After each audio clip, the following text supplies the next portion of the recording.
Incident and accident both will teach moral lesson and it will show the new series of life. Ladies and gentlemen, namaskar and welcome. It's me Mahalaxmi. You guys are watching the Mahalaxmi show.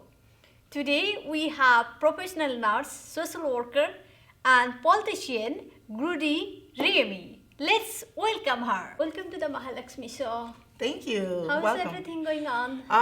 Very busy lately. There's a lot going on. How are you? I am actually fine. I thank you for your invite. I watch your show. Thank you very much for Yeah, joining you're us. doing a really good job. Thank you. There's a lot happening. I am very thrilled to start talking about it with you. And Yeah, it seems you're Yes. very busy. very, very busy. It looks very busy. Very busy. Democracy doesn't rest, especially with election coming, with what's going on in the news. There's a lot of different things in the news right now that affect a lot of us. So we are very active in the community. Very active. So, so you are doing social work. You are a professional nurse Yes. and politician. Yes. How yes. you are? How you balance your professional and personal life? Well, democracy doesn't take a break. That's how I figure, because the other side, they're not sleeping. At night, they think of ways to take away my rights, your rights, LGBT rights. So because of that, I always work. And I focus on what I have to do to make democracy happen in America. Yes.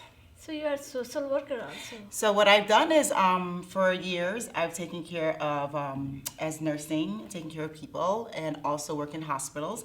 And as a case manager, social worker, as far as like insurance and working for Florida State, I've also gone in homes where, a funny, really quick story, where when the ACA, the Obamacare, when they were trying to get rid of that, I used to go in Deltona and Volusia County and try to give them insurance. And they go, I can't wait for Obamacare to finish, because in their head, they did not understand that Affordable Care Act and Obamacare was the same thing. So I said, well, if you take away Obamacare, then I can't come here and give you Medicaid and insurance anymore. And they go, why? I said, it's the same thing. And in Daytona Beach, they go, oh, I didn't know that. So this is why I do it, because people need to be educated. If we realize that we are the same, we're fighting for the same cause, no matter what the television say, no matter what Fox News say, no matter what's going on, we are the same. It's not even about bleeding the same. We eat in the same neighborhood. We work in the same neighborhood. This person live in this house and I live in that house. We both, our kids or whoever, go in the same thing. We are the same. So this division is going to really destroy us unless we realize that we are one and we need to unite, because that's the only way in all of history, the only way to always destroy and deconstruct dictatorship or communism or fascism is the people have to come together and realize that whether you're black or white or Hispanic or Asian or Native American or Indian, we are all the same. And it is the upper 1% that controls the other 99%. And they're letting us know that because you are one color or because you make maybe 100,000 and this one make 20,000, that you are different. No, you're the same. Because the law that they make for this person is going to affect you too. When they pass an immigration law, an anti-immigration law, like SB 168, and they said that police can have a right to stop you, okay? And you have to walk with your passport. That person could be a doctor making 150,000. That person could be a cashier making 20,000. They're both gonna get deported. When the police stop them, if they don't think they're a citizen, they will both be detained. So we cannot allow them to make laws that are gonna affect my rights and your rights because of the color of our skin or because of our culture or because of our education. Because at the end of the day, we are the one who votes. We put them in office. They work for us. So we have to demand that our vote is not for sale. And so this is why I do this. Yeah. Did you face any racism here? Definitely throughout our life, because not only am I a black woman, but I'm a Haitian American woman. So my culture itself has been criminalized throughout history. We were one of the first ones to get our independence since 1804. And of course, colonialism did not forget that, right? How dare a little country beat Napoleon? How dare a little country who has black people become the first independent? So they, of course, made us pay for that through taxes and racism. But at the same time, in America, because of language, because of accent doesn't mean that you're not educated. Because in Haiti, you're supposed to learn English, French, and at home you speak Creole, Patois. So you come here to America with 3 languages, you know? And so it's like, but if they'll see you, it's like you are uneducated because you cannot say a word the way it's said in America. Well, that doesn't matter because you have people in Haiti that go to Mexico and become doctors in Mexico. So now they speak Spanish too. So racism because of our nationality, racism because of being a black person. And so I fight that every day because as a woman too, sexism from being a woman, right? I can work in a boardroom with men, but being a woman, okay, honey, we understand you. No, you know, I'm a professional, treat me like a professional, which is why I'm now more active in women issues with all this abortion ban, because we are 53%. The last time I checked in 2015, women in America is 53% in America. That's a big difference. But yet, all of our rights are being taken away. Yet, you know, our education, you're in school, they teach you to be a nurse or a teacher. You want to be a scientist or engineer? They go, oh, no, maybe you should do, you know, you can't do calculus. So even when you're younger, they steer you away, right? Away from being things that are for men. Right? You want to be a rocket scientist, you want to be an astronaut, that's not the position for you. So even in school, the math that they teach you here, even in America, they teach you math, a little basic, so you can be a teacher or a nurse or maybe something else, maybe open up a business. But if you want to do something more, they don't. So as a woman, even though we're more, our voice is so small, right? In Florida, we had something called a pink tax. When you buy something pink, you paid more than if you bought something blue. So you try to raise a woman's voice. Yes, awareness and a woman's voice, because I am a woman. So I am a woman who's black, who's Haitian. So of course I will never vote against my own interests or other people's interests. So reproductive rights, reproductive justice, the right to be able to have an abortion, the right to be able to have a birth control. A man can get a vasectomy, snip, snip, without a big deal. You're a woman and you want to have a tubal ligation. I tried to have one at 19, and they said, no, you need a psychotherapy, you need to go to the psychologist, 6 months if you change your mind, da. Why? I'm telling you that I want to do that, right? So it's my body. This is your right. My right, right? And so you still don't have that right to do that. If like medications, Viagra, insurance can pay for Viagra, but contraceptive, they don't want insurance to pay for contraceptive. So I've sat and I thought about it. It's a war against women. It's a war for us to get our rights because of the fear. And the thing is, it's a silly war. Did you do any abortion in your life? I did, which is one of the reasons why there's many, but that was one of the first ones. Why you did? Because when I was 17, I had gotten pregnant. And I didn't know I was pregnant because some women, we skip months, because of anything. It's just natural. And so I didn't get my period for almost 2 months. But it was normal for me because sometimes it would come heavy, sometimes it would come light. And so by the time that and then the guy, he didn't want anymore. First he was saying, yes, I'm so happy to be with you. I want to be with you. He was a family friend.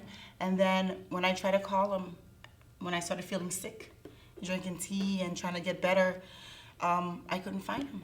So I went away with family and couldn't find him. And by the time I found out I was pregnant, that means he cheated you? Yes. He cheated. He had another girlfriend. So I'm 17, almost graduating high school, living at home. I was only raised to really be with one man because I was raised Catholic and Haitian. So I was faithful. I did the right thing and then being a good girl, And then the guy has a right to be with other people. And so I was trying to be nice and try to be in love. But by the time I found out that I was pregnant, I was 20 weeks. Oh, it was your true love. My true love. Yeah, he's still around. But yeah, and this was in New York. So I was 20 weeks. That's a long time. But then you have to imagine, no money, no access. So women already don't have access. So back then, I still didn't have access. Imagine now, with Georgia and Alabama and Missouri and all those states and now Louisiana, when you block access, you say 6 weeks, nobody know they're pregnant 6 weeks. The cycle's 28 days, an average normal cycle. So that's 4 weeks, right? So now you tell me you only give 2 weeks? And they call us a host. A host is an incubator. So the people who are making these laws don't look like us. They're not women. And they make laws on women's body. So after then, what happened? Your story. So then my auntie helped me. She asked me if I was pregnant, and I said yes, because by then I was 17. I was supposed to go to school. I never went to a doctor. Never ever went to a doctor. So I don't even think the baby was going to be healthy. The fetus was going to be healthy, and they brought me to a hospital in Brooklyn. And in the hospital, they put me in a room with the OBGYN with labor and delivery. They put me in there with women who were having kids, babies delivered. So you went for delivery or you went for abortion? For an abortion. So why you did abortion? You're supposed to take care of your baby. No, I have a right to not keep a person or a fetus that I don't want. It's my body, and there was no way that I was going to be able to feed that, because first of all, the system is not designed to keep a child. There's no sex education when I'm young. Okay. Then you have sex, unprotected sex. Then you get pregnant. And then in high school, if you get pregnant, if I got pregnant last year, the year before, the high school take you away. So now no education, right? Because a pregnant person, when I was in school, could not be there. So okay, thank God it's like 2 months before. So I get pregnant. And then what would they do? I'll have the baby, right? And then I go and I say, oh, I'm 17. Please let me in college. Please give me food stamp. Please give me something to take care. And they would say, no, it's not designed. You can't, no medical insurance, no food assistance, no housing assistance. Then you would criticize me. No, nothing. No education. And if I try to go to work and my child gets sick or something, you're going to fire me for taking days off, right? For vaccination appointments. So it's not designed for a 17-year-old to have a child by themselves with no one to help, lonely. That's why you decided to I decided. abortion. It wasn't even selfish. There's no way. We would have both been homeless in the street. There's no way that I was gonna be able to keep that fetus, that baby. There's no way. No way. And I know I made 100% the right decision. Some people don't make the decision and they kill that child later. I was not going to be the one to do that. I rather, before it's born, while it was still legal, to have a medical procedure in a hospital and to have that abortion. And it's my right. It's my right. So you did abortion. It was not an easy decision. So how was that time? That time was so hard for me because I was in love with the guy. So it's not like I didn't think I was not going to keep it when I had the pregnancy. But then no one was there. And I was young and I didn't know where to turn. And I was not going to keep that and have both of us suffer and then have the government tell me, well, you should have used protection or you should have had an abortion or you shouldn't keep it, you know? Because that's what's the outcome when we have this. And then being a woman of color, to become a statistic. You did not want to put your child in difficult situation, A right? difficult situation. I had nowhere. I was living at home with my mom and family, and no one knew. And then by the time my aunt knew, her option was, do you want to have an abortion? And I think just the fact that she gave me that option, instead of saying, now you have to keep it, and that's that choice. She gave me a choice. And I chose. Because it's my body. I chose to have an abortion. It was 20 weeks or something? 20 weeks. So I think it is very difficult to do abortion that time. So what they did is I was in a hospital and they put something in my belly And then that night I was cramping, and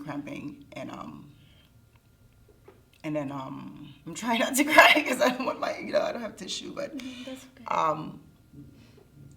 and then the babies are crying in the hallway, and then all the children are crying in the hallway. I can hear them, and then they put a pregnant person that's gonna give birth in the room with me, and then it was like, I want her out of here because I'm about to just have an abortion, and this person is having a baby, and she was like criticizing me, like, how dare you try to get rid of your baby? And then I'm thinking, you got a wedding ring on your hand, you look happy, everybody's happy, like, congratulations if it's your choice.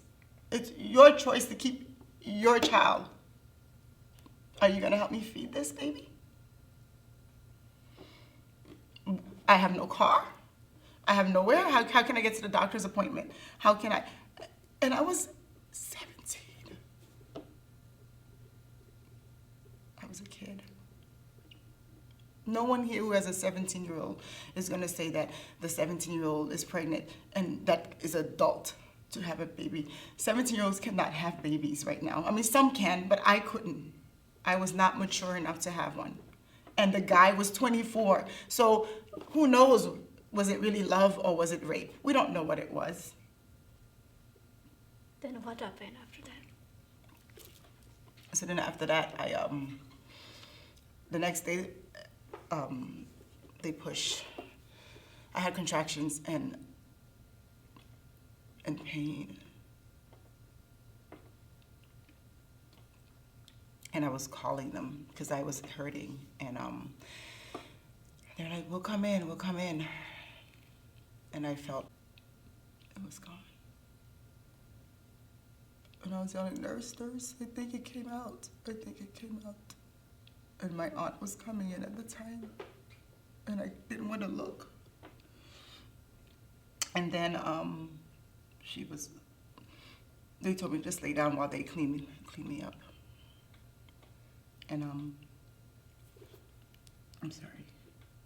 I said I was not gonna cry.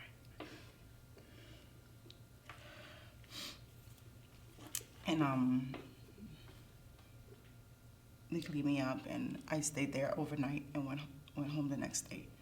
And that was it.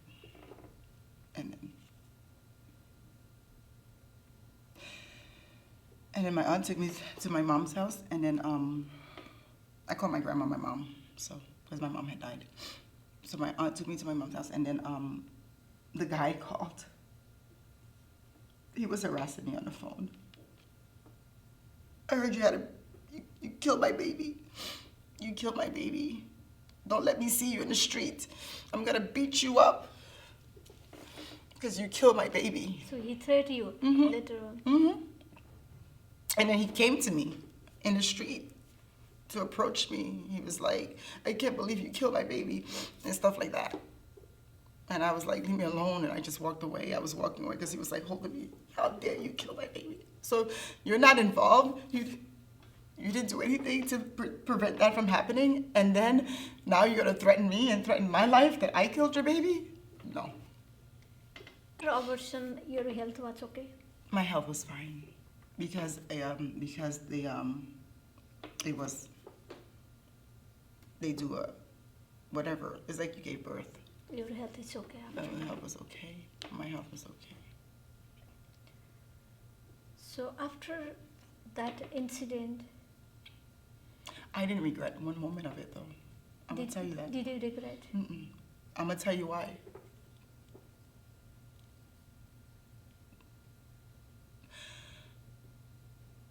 I lost my mom when I was 9, so there was no way that I knew what a mother was. My grandma raised us, and she did a wonderful job. But I didn't have anyone to show me how to be a mom, or, you know what I mean? I would not know how to be a mom. And I wouldn't know how to. I was still very, very young. I didn't want children at that age. Mm-hmm. And then you can say, well, you should use protection. nobody talk about Haitian culture. You talk about birth control and it's like, what? If you come and say at 15, 16, 17 you want birth control pills, oh my gosh, in my culture? It is like against the culture. Against. The culture. You don't talk about... Even people doesn't want to talk. People are married and their Yeah. body is not theirs. Yeah. You have wives who are married in the Haitian culture and your body belongs to your husband. It's changing, but not fast enough. I'm in America, I love America, but that's not American culture. This is what I was raised with. I was raised with that. Abortion, 20-week pregnancy abortion. How you recover yourself? So I took the whole semester off. I was supposed to start school that September, because New York, you start in September. So my family, my grandma, she found out, and so we have, cultures for when you finish give birth. So she treat me like I just gave birth.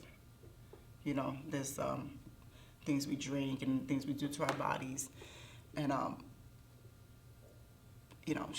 she was very disappointed, and it was something we never talked about. But she washed me and cleaned me, and I stayed in bed for a long time. I remember just being in bed for a very long time while I was drinking tea, and they do stuff to you, whatever. So they treat it like I gave birth. Oh, they feel okay. That's why they follow Yeah. our culture. Yeah, we have our culture when you give birth, things that you do, and because the theory is now you have She a did hole inside. everything after Yeah. somebody give the birth. Yeah. What they do, they follow everything. That Yeah, time. everything, yeah, because we have stuff that we sit on and things that we put, so she did all that for How me. you felt that time? Loved for the first time. Yeah, I actually felt loved for the first time by family. I knew I was loved, but They took care very nicely. Right? Yeah, I felt loved for the first time, and then I realized that it wasn't all my fault. So what is your motive doing politics? The fact that I could have, and I always thought I was a powerful person, and I was very weak, And we need to have that. We need to have the power, but also the vulnerability. In vulnerability is courage. So although I thought I had the power, I was very vulnerable and very weak, but my courage came out of that. And now I feel like it's up to me and others like me to tell other people it's okay. You're gonna go through this. It could be something smaller than that. You can do it. You can do it. You can survive after this humongous storm and torment and Whatever torture. like an incident and accident happen. Yeah. You have to You have to give them hope. give it off. You have to give them hope, because maybe at work they're not getting hope. Maybe at school they're not getting hope. People feel like failures, right? But they have to know there's people out there fighting for them and fighting for their rights and fighting that they can just wake up and go to work.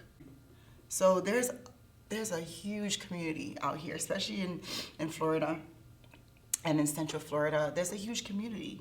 The organizations that I'm with, like Organized Florida, Planned Parenthood, the NAACP, even like now with the Florida Rights Restoration, like we're here. We're the voices for the people who can't, especially like foreigners. Like we work 2-3 jobs. My mom had 2-3 jobs growing up. She cook and then work. Because we need to survive here. Yeah. Yeah, because she's survival mode, right? She's like, I came into this country, I have kids, and so now I have to, I never miss a meal. I always found breakfast, lunch, and dinner. She cooked everything all the time. I don't even know how she did it, really. You know what I mean? But the hugs and the kisses were not there. When I had the problem, I could not go to her because how can I, she has a system to survive and to feed the children and to make sure we're okay, and so I couldn't break down in front of her. my job now is to make sure women know you can do that, but you matter too. Now you are fighting for women's rights. Women's rights. So how do you think about abortion bill ban now? Oh, it's horrible because, well, first they want to get rid of Roe versus Wade. I know that for sure. You can tell. You guys are doing protests. We're also. protesting, but the ACLU is also suing them. So as they make the bans, because there's a system in America that works when it works, right? And this is all part of, so now we have the policy. And then the policy is that there's system that works.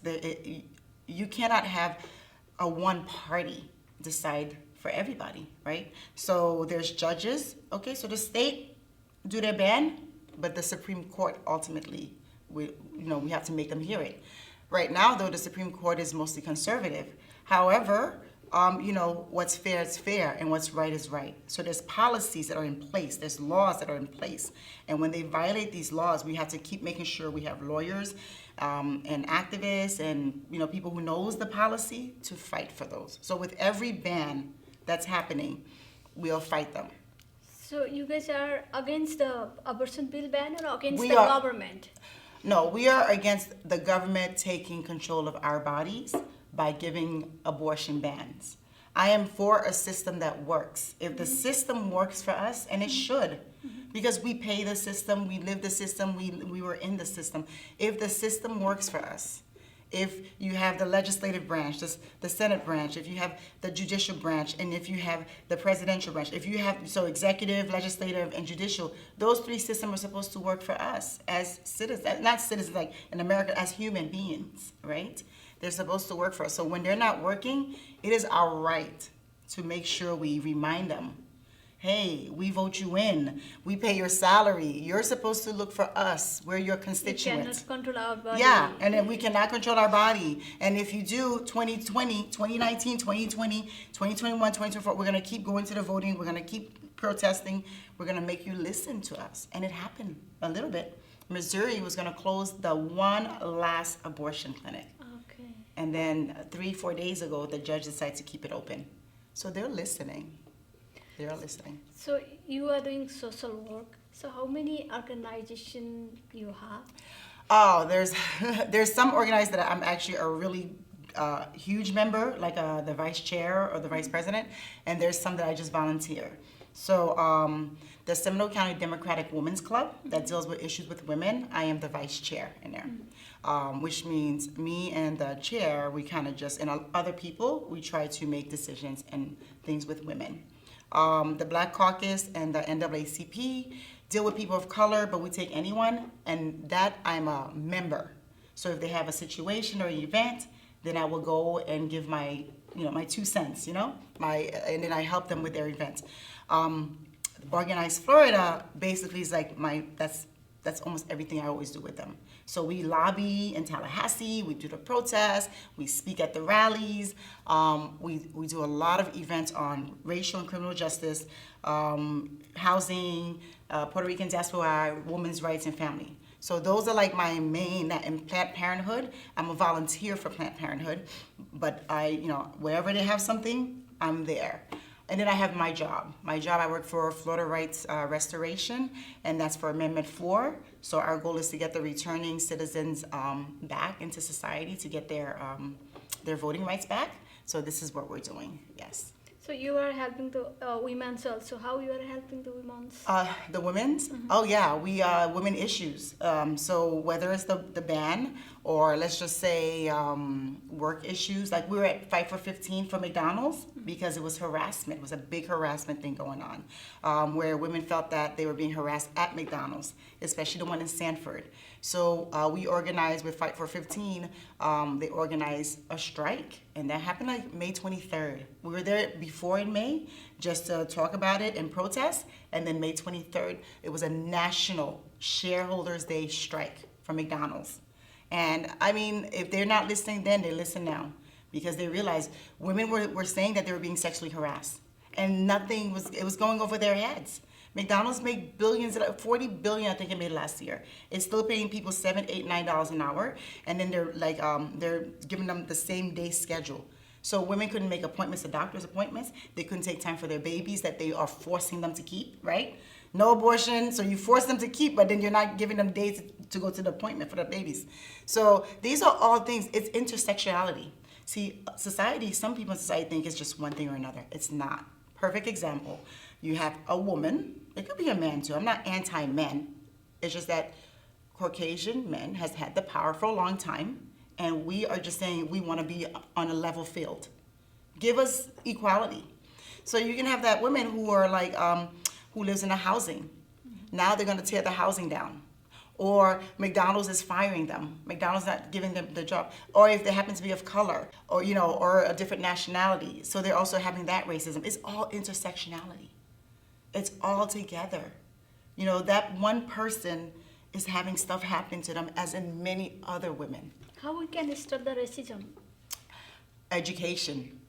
And I don't mean like school. We need to, actually that's a big thing. Because actually right now with National Organization of Women for Women, that's one of the things we're trying to focus on. So white women and women of color need to come to the table. My fight is your fight. Because when they say no abortion, they didn't say no abortion for black women only, or women of color only. So women, especially Southern women, Southern white women, need to come together also with black women and women of color, all types of women. We need to realize, and transgender women, that it's our body. So to stop the racism, we need to start with each other first. We sit at the table, and we started doing that. Like, speak with your people on Thanksgiving Day dinner. The person says a bad joke about somebody from a black person, or somebody from Africa, or somebody from India, or somebody from China. Stop them right there. That's so simple, but that works. I started doing that. I have people, black people, who say stuff that's off. I'm like, that's racist. Yeah, it is racist. So we can start by calling out our own people. They say something, they call a Mexican a name. No, uncle, you shouldn't say that. That's racist. All are human, right? Yes. So we need to let them know ahead of time together, while we're laughing and joking with them in our own family. Be like, you start there. We all are human. We all are human. We have all same blood. Same blood. And I'm same O positive. Yeah. My blood goes into a whole bunch of people. I've donated it so many times before.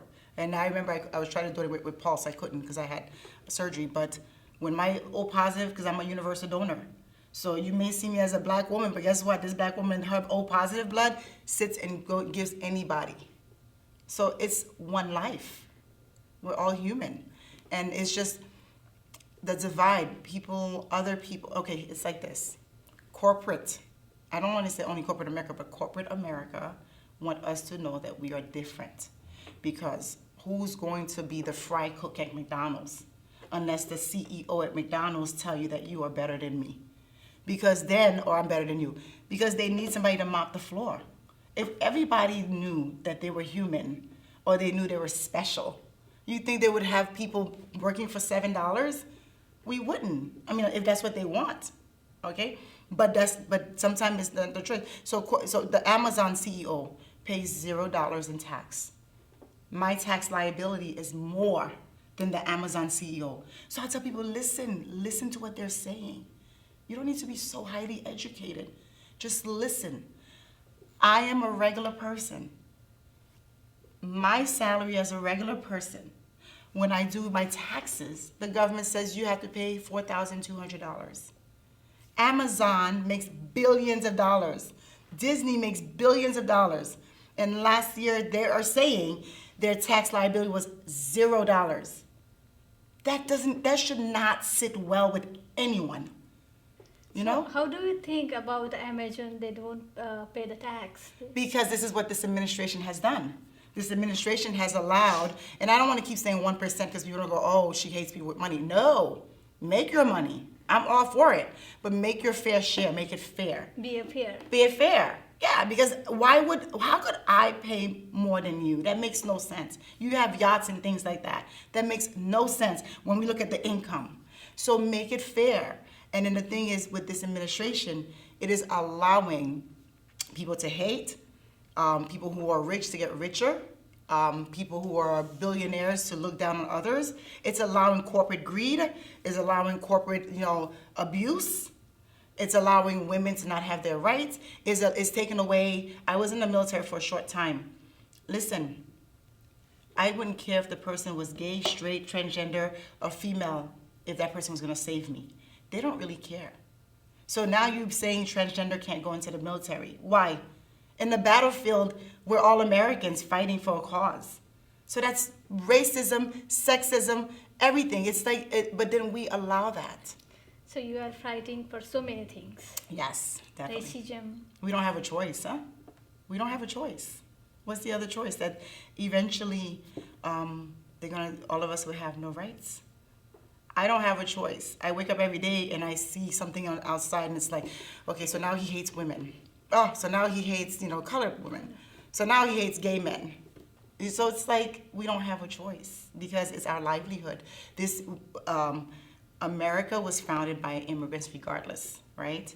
And no one is truly American here but the Native Americans. So we are all here to strive for a better life. I'm not saying he needs to give me his money. Allow me to get up and do what I need to do to survive. So what is the solution for everything? Protest? Protesting is an action. We have action. So there's different. Okay, so here's the thing. You see, this is my favorite word, and I had to learn it from Organized Florida. People power is huge, right? I've been saying this for 3 years now. People power. People think money is power. Money is power if you don't have power. But power comes in numbers. People power is bigger than money power. And what happened is once we realize the power we have as people, no one can stop us. And the thing is, the division. So I say, a house cannot be divided unless somebody come in there and show you why you should not have unity, right? So people power. You have the voice of the people. So we tell people action. Action is the protest. But then you have to also educate in the sense that you make them know what their worth is, right? Just because you live in a $300 trailer home and affording only $100 a month grocery, you still have a voice. You are still special. You still go to work or you get your Social Security, you're still human.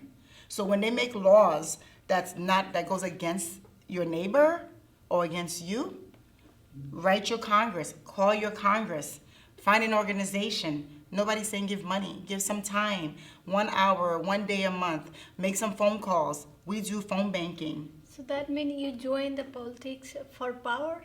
I joined the politics for people power because the power is with the working class. The power is with people. The everyday people build us. We're the machine. Whether you're a bus driver or a teacher, our tax dollars, our energy, we're the one who's making it work. We educate the kids, right? I mean, think about it. Take one person, anyone. That one person that's here. So many lives touch that one person. It could be positive or negative. You can have 2 kids the same way, no matter what color they are. They're going to school. The first person they come in touch with is their teachers, their peers, their other friends. Then they go out in public to buy food. They're seeing a cashier, a gas attendant, or they'll go and we touch people's lives every day. So you touch that kid's life in a positive way and you make them feel like they're special when they're young, and when they become an adult, good things come back out with that. So some people are already messed up, a lot of us because of all the stuff going on. Then you need to re-educate this thing. Reconstruct. You need to destruct, reconstruct.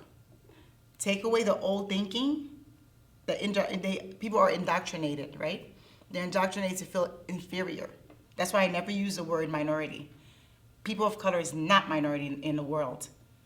You got China, who has almost half of the 2-3 billion. You have India, who has another 2 billion. You have the Spanish culture, who has maybe almost 1 billion. Out of the 6.7 billion people in America, more than half have color. I am not a minority. So whenever I hear that, I said no. And that's why people are scared. The ones who are making the laws, they are scared because somebody got smart and said, oh crap, we are the minority. Let's keep them in check. So the goal is to open people's eyes and say, this is what's going on. You're not a minority. You're not undereducated. So what is your future goal? Being a politician? Yeah. So the goal is to go into politics as far as like helping laws. I don't have any future as far as like running or anything, but I know that I'm in Tallahassee. We go to DC. I'm not afraid to talk to the politicians because we put them in power. So when and then we have good politicians. Not all are bad. So we have what's called friendly politicians, and we'll go there. So let's just say the SB 168, right? The immigration bill. When we went to Tallahassee, we said, okay, this bill is not good because it makes police officers ICE, right? So we went to the opposition. Our group went to the opposition. We lobbied and sat and talked to them, explained to them why it's a bad bill.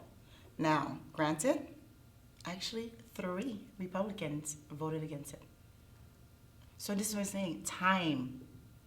In Tallahassee, there's 40 seats for Senate. 17 are Democrat, 23 Republicans, right? We got 3 Republicans to vote against their people. That's huge. So again, you keep going. Again, you keep going, because people are human. In the end, if you sit and speak with somebody and you give them facts, and they're representing their constituents, right? So this is not what your people want. And then of course, So did it for me. yeah, after abortion, did you feel any fear? Fear? No. I'm gonna tell you what. Okay, backlash. I was afraid, not for the abortion part, yes, but in life, no. I no longer feared anything in life because I'm a very spiritual person. Okay, to love your neighbor. That's the first commandment. Is not throw your neighbor away. Love your neighbor. And so if I'm doing the right thing based on my faith, then I have no fear. Right? Because it's all about loving human beings and letting them be. What things made you social worker? It was definitely seeing people suffer hunger. When I used to work in nursing, I did home care nursing, and we would go to people's homes and there was no food in their cabinets or no supplies, and I was doing it anyway. I was at their home calling for Meals on Wheels, calling for them. So I decided, let me get paid to do it. Okay, so to connect everything, the person I am today is I feel all of us are connected, we're the people we are based on what happens in our lives. So I came from a place of love, okay? So how you are observing the political situation now? I have hope for politics now. I really do, believe it or not. And what I mean by that, because I feel like we are busting, especially Florida. So Florida, I think, is going to be a deciding factor for the next presidential election, because 1 in 5 people in Florida is a person of color. Florida is also the 3rd largest state in America. California, Texas, Florida, ahead of New York. So people in politics right now, they want Florida. It has a lot of people, which means a lot of votes, right? So in politics, I have hope, because guess what? We're protesting, we are trying to get people's rights, and they're listening. So it is a divide, but the people that are divided, they're unified. You know what I mean? So I'm just gonna say, if you have Republicans, not all, but I'm gonna say, if you have Republicans that are saying, we want the way the Republican look, and we have Democrats, liberals, progressives, we want it to be that way. When did you start politics? Oh, it was always in my blood, but I did do, actually, it was Nancy Pelosi in 2006. When I started helping out and volunteering, when I saw a woman was trying to be, was gonna be the leader of the chair and everything else of the party, I was like, oh, yes. And she did it late in life too.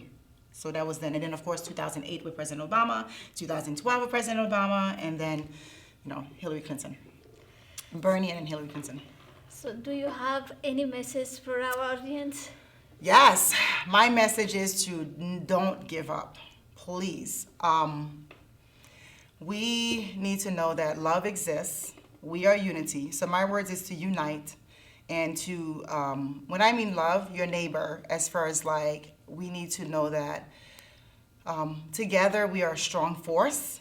Together in society, no matter how they want to divide us, we have power, people power. There's over 400, almost 400,000 people in America. And there's a whole bunch more that can vote, that can call their Congress, that can write letters, that can protest. And guess what? Tell your story.